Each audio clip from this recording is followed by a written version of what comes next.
ನಮಸ್ಕಾರ ವೀಕ್ಷಕರೇ, MMK TV ಕನ್ನಡಗೆ ಸ್ವಾಗತ. ನಾನು ಮೋಹನ್. ಇದೀಗ ಒಂದು ಬ್ರೇಕಿಂಗ್ ನ್ಯೂಸ್ ಲಭ್ಯ ಆಗ್ತಾ ಇದೆ. ಮೆಡಿಕಲ್ ಕಾಲೇಜಿನಲ್ಲಿ ಕಿರುಕುಳ, ಲೆಕ್ಚರರ್ ವಿರುದ್ಧ ಗಂಭೀರ ಆರೋಪ. ವಿದ್ಯಾರ್ಥಿನಿಗೆ ಪ್ರಪೋಸ್, ಶಿಕ್ಷಕರಿಂದ ಲೈಂಗಿಕ ಕಿರುಕುಳ ಆರೋಪ. ಕ್ಲಾಸ್ ರೂಮ್ನಲ್ಲಿ ಅಸಭ್ಯ ವರ್ತನೆ, ಕಾಲೇಜಿನಲ್ಲಿ ಸಂಚಲನ. ಹೂ ಚಾಕ್ಲೇಟ್ ಮೂಲಕ ಪ್ರಪೋಸ್, ವಿದ್ಯಾರ್ಥಿನಿಗೆ ದೂರು. ವಿದ್ಯಾರ್ಥಿಗಳ ಆಕ್ರೋಶ, ಲೆಕ್ಚರರ್ ಮೇಲೆ ಹಲ್ಲೆ. ಹೌದು, ನೆಲಮಂಗಲದಲ್ಲಿ ಶಾಕ್ ಕೊಡಿಸುವ ಘಟನೆಯೊಂದು ಬೆಳಕಿಗೆ ಬಂದಿದೆ. ವಿದ್ಯಾರ್ಥಿಗಳಿಗೆ ಮಾರ್ಗದರ್ಶನ ನೀಡಬೇಕಾದ ಲೆಕ್ಚರರ್ ಒಬ್ಬರು ವಿದ್ಯಾರ್ಥಿನಿಯ ಮೇಲೆ ಅಸಭ್ಯ ವರ್ತನೆ ತೋರಿದ್ದಾರೆ. ಸಿದ್ಧಾರ್ಥ ಮೆಡಿಕಲ್ ಕಾಲೇಜಿನಲ್ಲಿ ನಡೆದ ಈ ಘಟನೆ ಈಗ ಭಾರಿ ಆಕ್ರೋಶಕ್ಕೆ ಕಾರಣವಾಗಿದೆ. ಹೂ ಮತ್ತು ಚಾಕ್ಲೇಟ್ ಕೊಟ್ಟು ಪ್ರಪೋಸ್ ಮಾಡಿರುವ ಆರೋಪ ಕೇಳಿ ಬಂದಿದೆ. ಸದ್ಯ ಈ ವಿಡಿಯೋ ಎಲ್ಲೆಡೆ ವೈರಲ್ ಆಗಿದ್ದು, ಇತ್ತೀಚಿನ ದಿನಮಾನಗಳಲ್ಲಿ ಕಾಲೇಜುಗಳಲ್ಲಿ ಶಿಕ್ಷಕರು ಮಾರ್ಗದರ್ಶಕರಾಗಿ ಇದ್ರೆ ಎಲ್ಲೋ ಒಂದು ಕಡೆ ಇಂತಹ ಶಿಕ್ಷಕರಿಗೆ ಇದು ಅವಮಾನದ ಸಂಗತಿ ಅಂತಾನೆ ಹೇಳಬಹುದು.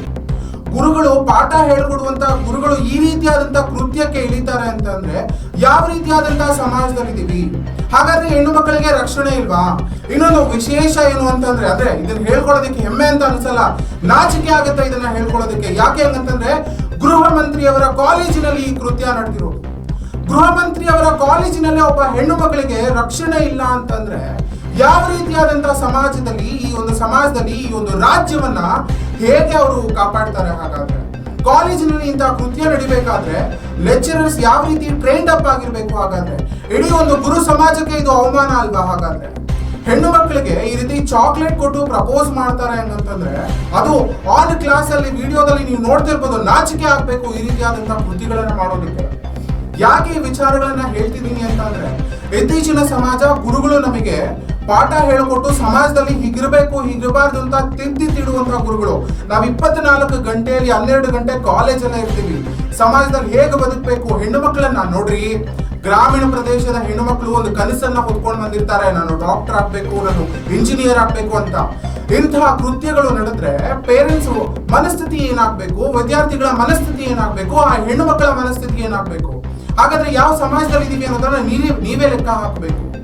ಈ ಸಮಾಜದಲ್ಲಿ, ಅದು ನೆಲಮಂಗಲದಲ್ಲಿ ಒಂದು ಪ್ರತಿಷ್ಠಿತ ಸಿದ್ಧಾರ್ಥ ಶಿಕ್ಷಣ ಸಂಸ್ಥೆಯಲ್ಲಿ ಒಬ್ಬ ಲೆಕ್ಚರರ್ ಒಬ್ಬ ಹುಡುಗಿಗೆ, ಒಬ್ಬ ವಿದ್ಯಾರ್ಥಿನಿಗೆ ಆನ್ ಕ್ಲಾಸ್ ನಲ್ಲಿ ಪ್ರಪೋಸ್ ಮಾಡಿ, ಅದು ಹೂ ಮತ್ತು ಚಾಕ್ಲೇಟ್ ಅನ್ನ ಕೊಟ್ಟು ಈ ರೀತಿಯಾದಂತಹ ಲೈಂಗಿಕ ದೌರ್ಜನ್ಯವನ್ನ ಎಸಗಿದ್ದಾರೆ. ಅಂದ್ರೆ ಯಾಕೆ ನಮಗೆ ಈ ಸಮಾಜ ಇನ್ನೂ ಈ ರೀತಿಯಾದಂತಹ ಕೃತ್ಯಗಳಿಗೆ ಅವಕಾಶ ಮಾಡಿಕೊಡ್ತಾ ಇದೆ?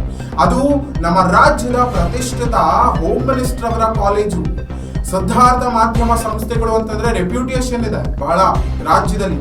ಹೆಣ್ಮಕ್ಳಿಗೆ ಈ ಒಂದು ಸಂಸ್ಥೆಗಳಲ್ಲೇ ಒಂದು ಗೌರವ ಹಾಗೆ ಮರ್ಯಾದೆ ರಕ್ಷಣೆ ಇಲ್ಲ ಅಂತಂದ್ರೆ ಇನ್ನು ಯಾವ ರೀತಿಯಾದಂತಹ ಸಮಾಜದಲ್ಲಿ ನಾವಿದ್ದೀವಿ? ಹೆಣ್ಣು ಮಕ್ಕಳಿಗೆ ಈ ರೀತಿಯಾದಂತಹ ಕೃತ್ಯಗಳು, ಅದು ನೋಡಿ, ಈ ಒಂದು ಘಟನೆ ತಿಳಿದಿದ ತಕ್ಷಣನೇ ವಿದ್ಯಾರ್ಥಿಗಳು ಥಳಿಸಿದ್ದಾರೆ. ಆ ಶಿಕ್ಷಕನಿಗೆ ಕರ್ಕೊಂಡು ಬಂದು ಆಚೆ ಇನ್ನೇನು ಮಾಡ್ತಾರೆ? ಹಾಗಾದ್ರೆ ನೋಡ್ಕೊಂಡು ಸುಮ್ಮನೆ ಕೂಡ್ಬೇಕಾ? ಸರ್ ಪ್ರಪೋಸ್ ಮಾಡ್ತಿದ್ದೀರಾ ಅಂತ ನೋಡ್ಕೊಂಡು ಸುಮ್ಮನೆ ಕೂಡ್ಬೇಕಾ? ಅಥವಾ ವಿದ್ಯಾರ್ಥಿಗಳು ಇದನ್ನ ಕಲಿಬೇಕಾ?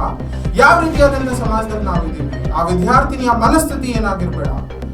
ಇದಾಗಿತ್ತು ಇವತ್ತಿನ ಒಂದು ಸ್ಟೋರಿ. ಇನ್ನು ಮತ್ತೊಂದು ಸುದ್ದಿಯೊಂದಿಗೆ ಮರಳಿ ಬರ್ತೀವಿ. ಅಲ್ಲಿವರೆಗೂ ಎಂಎಂಕೆ ಟಿವಿಯನ್ನ ಸಬ್ಸ್ಕ್ರೈಬ್ ಮಾಡ್ಕೊಳ್ಳಿ. Excuse me, if you want to speak, you can go to the entire back.